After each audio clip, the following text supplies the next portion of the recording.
adik-adik semuanya, gimana kabar adik-adik pada hari ini? Semoga adik-adik di rumah sehat-sehat selalu ya. Nah adik-adik, pada pagi hari ini kita mau beribadah sekolah minggu. Adik-adik udah siap belum untuk mendengarkan firman Tuhan dan melakukan puji-pujian? Adik-adik harus siap ya. Nah adik-adik, sebelum kita memulai semua persiapan kita pada hari ini, pada ibadah sekolah minggu pada hari ini, ayo adik-adik kita lipat tangan, tutup mata, kita bersatu sejenak.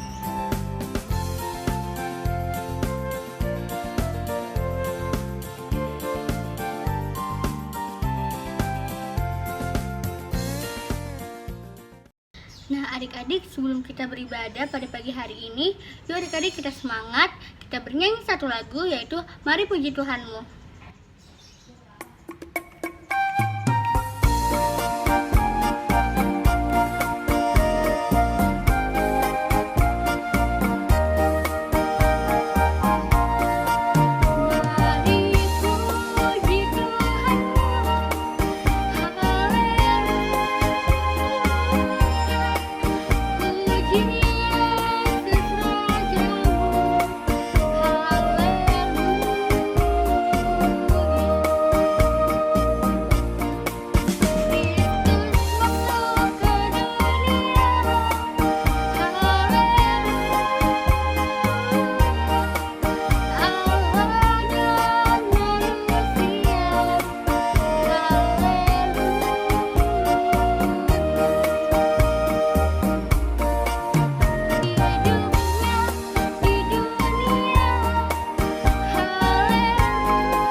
Adik-adik, Tuhan udah kasih kita nafas kehidupan, kasih kita mama papa, terus juga Tuhan izinkan kita buat beribadah sekolah minggu pada pagi hari ini.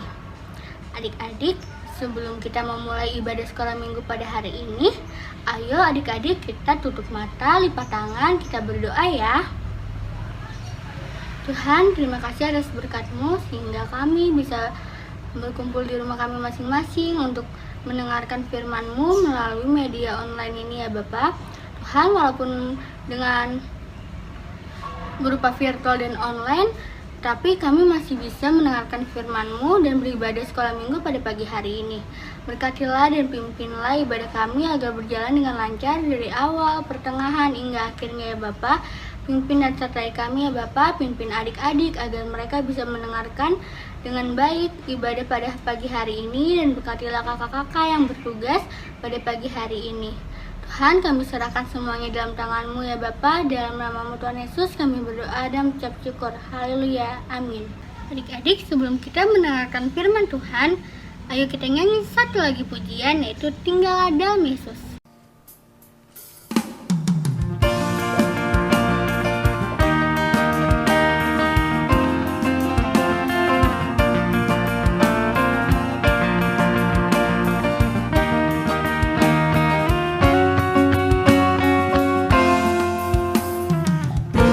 Dalam Yesus, carilah murid-Nya, bacalah firman Tuhan, taat kepadanya. Tinggallah dalam Yesus, andalkan kuasa-Nya, Dialah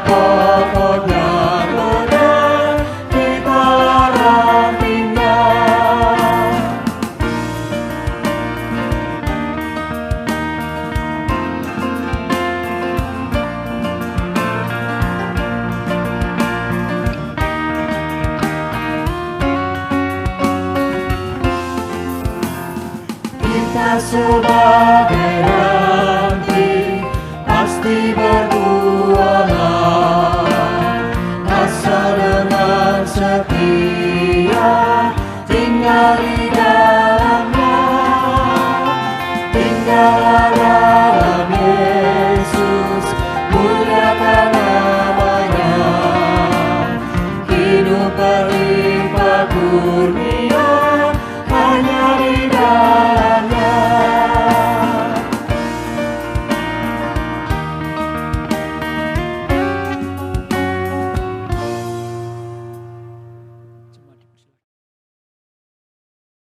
Shalom adik-adik, sebelum kita mendengarkan firman Tuhan, mari kita bersatu di dalam doa. Tuhan Allah Bapa kami, Bapa yang kami sembah di dalam nama anak-Mu Tuhan Yesus Kristus. Terima kasih Bapa karena Engkau telah kembali mengumpulkan kami semua di sini untuk mendengarkan firman-Mu. Bapa, sekarang kami akan mendengarkan firman-Mu, kiranya apa yang nanti firman-Mu disampaikan dapat adik-adik terima dan dapat adik-adik lakukan di kehidupan mereka sehari-hari. Terpujilah nama-Mu ya Bapa, hanya di dalam nama anak-Mu Tuhan Yesus Kristus, kami berdoa dan bersyukur, haleluya, amin.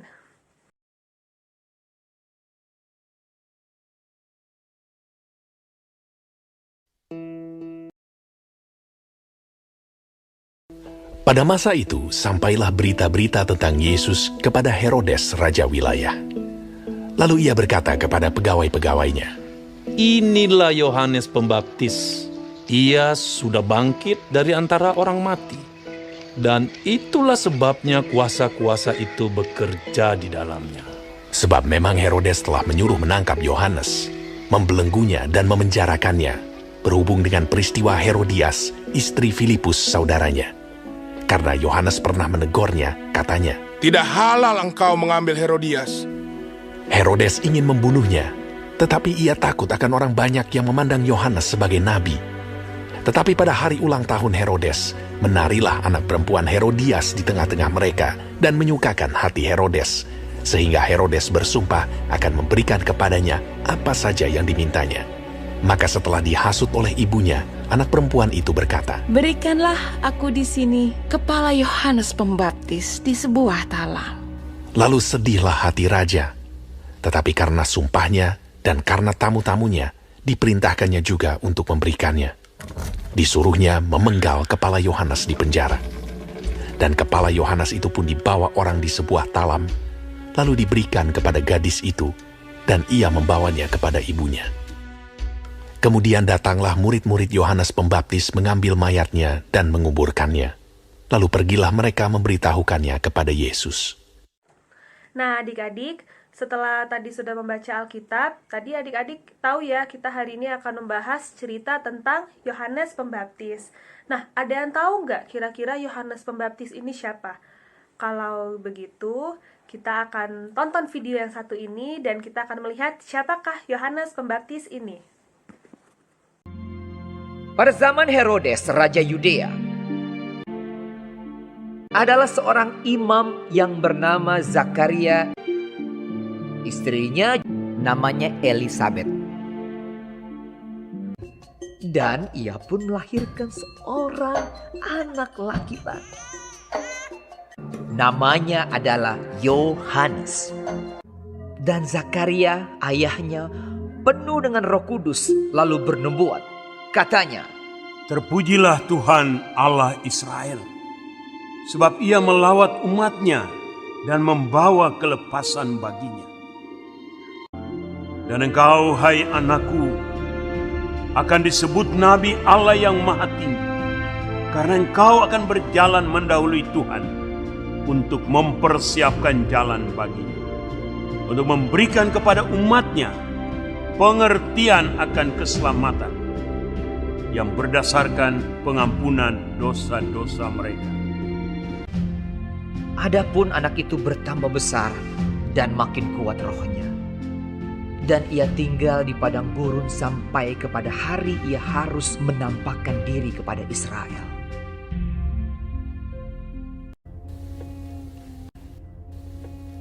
Yohanes memakai jubah bulu unta dan ikat pinggang kulit, dan makanannya belalang dan madu hutan. Dalam tahun ke-15 dari pemerintahan Kaisar Tiberius, ketika Pontius Pilatus menjadi wali negeri Yudea dan Herodes raja wilayah Galilea, datanglah firman Allah kepada Yohanes, anak Zakaria di padang gurun. Seperti ada tertulis dalam kitab nubuat-nubuat Yesaya. Ada suara yang berseru-seru di padang gurun. Persiapkanlah jalan untuk Tuhan, luruskanlah jalan baginya. Maka datanglah Yohanes ke seluruh daerah Yordan. Lalu ia berkata kepada orang banyak yang datang kepadanya untuk dibaptis. Dan menyerukan, bertobatlah dan berilah dirimu dibaptis, dan Allah akan mengampuni dosamu. Dan semua orang akan melihat keselamatan yang dari Tuhan. Setiap lembah akan ditimbun, dan setiap gunung dan bukit akan menjadi rata. Yang berliku-liku akan diluruskan, yang berlekuk-lekuk akan diratakan. Jadi hasilkanlah buah-buah yang sesuai dengan pertobatan. Orang banyak bertanya kepadanya. Jika demikian, apakah yang harus kami perbuat? Jawabnya, barang siapa mempunyai 2 helai baju, dan barang siapa mempunyai makanan, hendaklah ia membaginya dengan yang tidak punya. ada datang juga pemungut-pemungut cukai untuk dibaptis, dan mereka bertanya kepadanya, Guru, apakah yang harus kami perbuat? Jawabnya, jangan menagih lebih banyak daripada yang telah ditentukan bagimu. dan prajurit-prajurit bertanya juga kepadanya. Dan kami, apakah yang harus kami perbuat? Jawab Yohanes kepada mereka, Jangan merampas, dan jangan memeras, dan cukupkanlah dirimu dengan gajimu. Aku membaptis kamu dengan air, tetapi ia yang lebih berkuasa daripadaku akan datang, dan membuka tali kasutnya pun aku tidak layak. Ia akan membaptis kamu dengan Roh Kudus dan dengan api. Dengan banyak nasihat lain, Yohanes memberitakan Injil kepada orang banyak. Hingga suatu hari, Yohanes Pembaptis ditangkap oleh pasukan Raja Herodes, dikarenakan Raja Herodes enggak terima kalau dia ditegur sama Yohanes Pembaptis. Raja Herodes menikahi Herodias, yang dimana Herodias waktu itu adalah istri dari saudaranya Raja Herodes. Makanya Yohanes Pembaptis menegur Raja Herodes, dan Yohanes Pembaptis pun masuk ke penjara. Herodias sangat membenci Yohanes Pembaptis dan meminta Raja Herodes untuk membunuh Yohanes Pembaptis. Tapi Raja Herodes nggak bisa langsung bunuh Yohanes Pembaptis, karena Yohanes Pembaptis ini dianggap sebagai nabi yang besar dan nabi yang baik sama warga sekitar. Lalu pada suatu hari, Raja Herodes merayakan pesta besar-besaran karena dia ulang tahun. Adik-adik pasti di sini kalau ulang tahun bikin perayaan yang besar kan, perayaan yang bagus, yang meriah. Nah, begitu juga dengan Raja Herodes. Lalu, anaknya Herodias menari di depan Raja Herodes. Senang nih hatinya Raja Herodes. Dia senang banget. Lalu, dia minta ke anaknya Herodias kalau Raja Herodes akan melakukan apa saja sebagai ucapan terima kasih. Nah, di saat itu, Herodias pun bilang ke anaknya untuk membunuh Yohanes Pembaptis. Akhirnya, anaknya Herodias pun bilang ke Raja Herodes kalau dia mau Raja Herodes untuk membunuh Yohanes Pembaptis. Sebenarnya hati Raja Herodes tuh agak sedih. Tapi kan dia udah janji ya. Karena dia sudah janji, akhirnya dia memutuskan untuk membunuh Yohanes Pembaptis. Dan pada akhirnya Yohanes Pembaptis pun dihukum mati. Nah, adik-adik, dari kisah yang sudah adik-adik dengar nih tentang Yohanes Pembaptis, apa sih yang bisa adik-adik pelajari? Kira-kira apa ya? Dari awal Yohanes Pembaptis hidup sampai dia mati, dia tetap setia ya kepada Tuhan. Dia tetap melakukan apa yang Tuhan perintahkan, imannya tetap berpegang kepada Tuhan. dan sampai akhir hayatnya pun dia tetap setia kepada Tuhan, walaupun dia sudah dipenjara. Nah, tapi ada nggak sih akibat dari Raja Herodes setelah dia membunuh Yohanes Pembaptis? Ada. Adik-adik tahu, sebelum Raja Herodes mati, dia ditampar sama malaikat. Raja Herodes merasa kalau dia itu sudah di atas Tuhan. Lalu pada akhirnya datang malaikat dan menampar dia. Dan apa hasilnya? Langsung mati loh Raja Herodes setelah ditampar sama malaikat. Ngeri ya adik-adik kalau kita melanggar perintah Tuhan.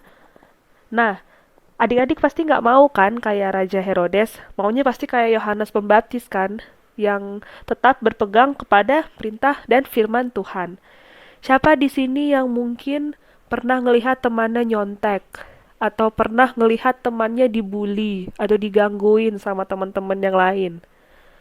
Terus pernah nggak adik-adik ngerasa pengen bantu nih kak, tapi takut dimusuhin satu kelas, takut digangguin juga. Nah, adik-adik jangan takut buat dimusuhin, buat digangguin.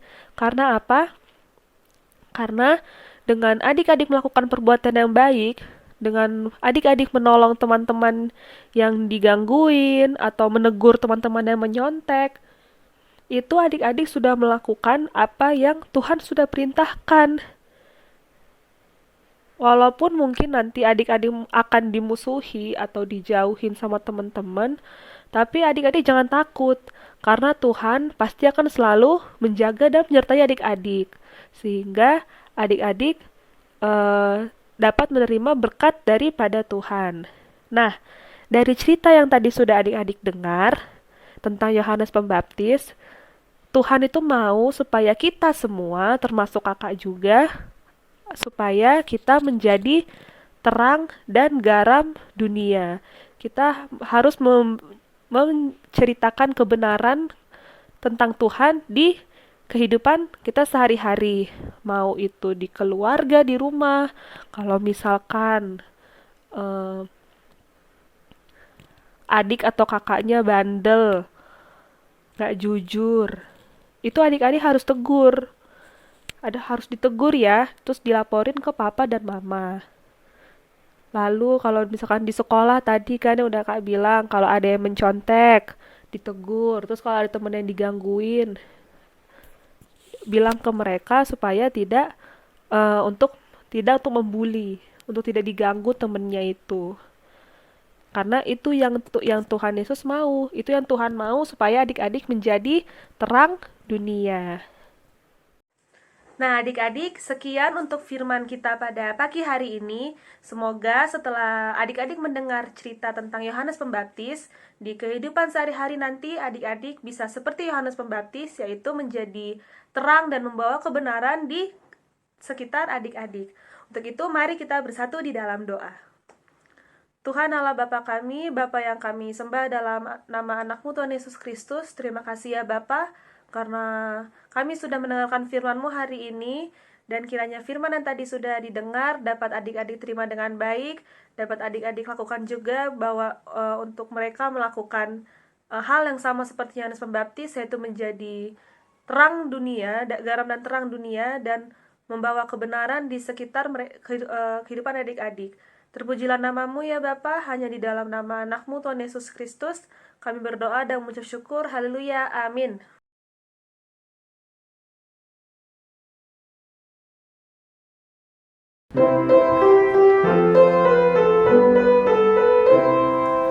Aku bawa dan berikan persembahanku pada Yesus, pada Tuhan Juru Selamatku. Aku bawa dan berikan persembahanku pada Yesus, pada Tuhan Juru Selamatku. Teman-teman, mari kita berdoa. Tuhan Yesus, terima kasih untuk berkat-Mu hari ini. Berkati tangan-tangan yang sudah memberikan persembahan. Biarlah menjadi berkat untuk pelayanan-Mu. Terima kasih Tuhan Yesus. Amin. Adik-adik, kita sudah mendengarkan firman Tuhan pada pagi hari ini. Gimana adik-adik firman Tuhan pada pagi hari ini? Nah, sebentar lagi kita juga mau menutup ibadah kita pada pagi hari ini. Sebelum itu, kita nyanyikan satu lagu pujian lagi yang berjudul Yesus Berpesan.